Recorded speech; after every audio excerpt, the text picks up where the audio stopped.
कामकाजी बहू। रवीना के दो बच्चे थे। वो एक बड़ी कंपनी में काम करती थी। उसके ऑफिस जाने के बाद उसकी सास उसके बच्चों को संभाला करती, लेकिन रवीना को इसकी कोई कदर नहीं थी। एक दिन रवीना अपनी माँ से फोन पर कहती है, मम्मी क्या बताऊं, मेरी सास तो बिल्कुल अच्छी नहीं है। वो समझती नहीं है कि मुझे कितना काम करना पड़ता है। एक तो ऑफिस तक का लंबा सफर और फिर 9 घंटे लगातार काम। बैठे बैठे तो मेरी पीठ अकड़ जाती है। खुद तो सारा दिन घर में मजे करती है, जब मन करा सोए, जब मन किया खाए। तभी उसकी सास वहां आ जाती है। अच्छा माँ, मैं बाद में आपको फोन करती हूँ। जी मम्मी जी, कोई काम है क्या आपको? क्या हुआ?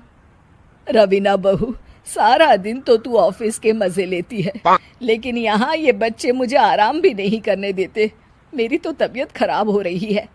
तो आपको लगता है कि मैं दफ्तर में मौज करती हूँ? आपको क्या समझाऊं, छोड़िए। माँ, काम करना भी जरूरी है। मजबूरी नहीं होती तो मैं खुद ही अपने बच्चों को देख लेती। अब आज तो छुट्टी है ना, आज तो कम से कम घर का काम कर ले। बहू काम शुरू करती है। बच्चे के साथ काम करना उसके लिए असंभव हो जाता है। वो जाकर बच्चा सास को देती है और कहती है, मम्मी जी जरा बच्चा तो पकड़ लीजिए, मैं घर का काम कैसे करूं? जैसे मैं करती हूँ रोज बच्चे के साथ। तुझे बताऊं तो तू सोचती है कि कोई बड़ा काम तो है नहीं, बच्चा तो सोता रहता है। अब देख लिया। खैर, बस मैं यही तुझे समझाना चाहती थी। ला, बच्चा मुझे दे और काम कर। बहू मुंह बनाकर वहां से चली जाती है। वो मन में सोचती है, बात तो सही है, बच्चे के साथ घर का काम करना असंभव है। वो किसी तरह काम करती है और अगले दिन ऑफिस के लिए निकल जाती है। ऑफिस में उसकी सहेली उससे कहती है, यार तू तो बड़ी लकी है, तुझे तेरी सास खाना बना कर देती है, बच्चे भी देखती है और तुझे किसी बात की चिंता भी नहीं होने देती।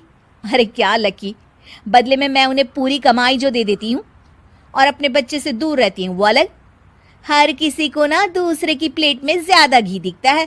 जा अपना काम कर। अरे फिर भी ये तो है, यहाँ हमारे बच्चे को मैं क्रैश में छोड़ती हूँ, हर पल डर लगा रहता है कि क्या कर रहा होगा। खैर चल, मुझे क्या। बहू घर आती है तो देखती है कि उसकी सास उसके बच्चे को बड़े ही प्यार से खिला रही होती है। वो माँ को देखकर खुश हो जाता है। बहू मन में सोचती है कि बात तो सही है, सासू माँ सारा दिन काम करती है, मैं ऑफिस से आकर भी काम नहीं करती हूँ। वो सास के पास जाती है और कहती है, माँ जी थक गई आप? और क्या, सारा दिन चक्कर घीनी की तरह पूरे घर में घूमती रहती हूँ और अब उम्र भी नहीं रही। लेकिन चल तू बता, क्या हुआ, कुछ काम है क्या? बहू कुछ नहीं कहती, मुस्कुराकर वहां से चली जाती है। लेकिन अगले दिन सुबह सुबह बहू सास से पहले उठकर उन्हें चाय देती है। अरे, आज सूरज कहाँ से उगा है? तू पहले उठ गई? चल अच्छा किया, मरने से पहले तेरे हाथ की चाय तो पी ली। चलो अब चलकर किचन में लगूं। माँ जी, आपको आज से काम करने की जरूरत नहीं है। काम करने की जरूरत नहीं है मतलब? क्या तू करेगी आज से सारा काम? इतने अच्छे तो हमारे नसीब नहीं है भाई।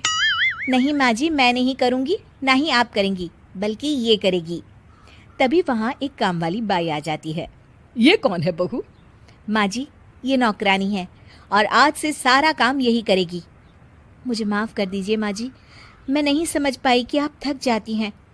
आज से आप सिर्फ आराम करिए और मुन्ने के साथ खेलिए। और सास बहू बच्चे के साथ खेलने लग जाते हैं।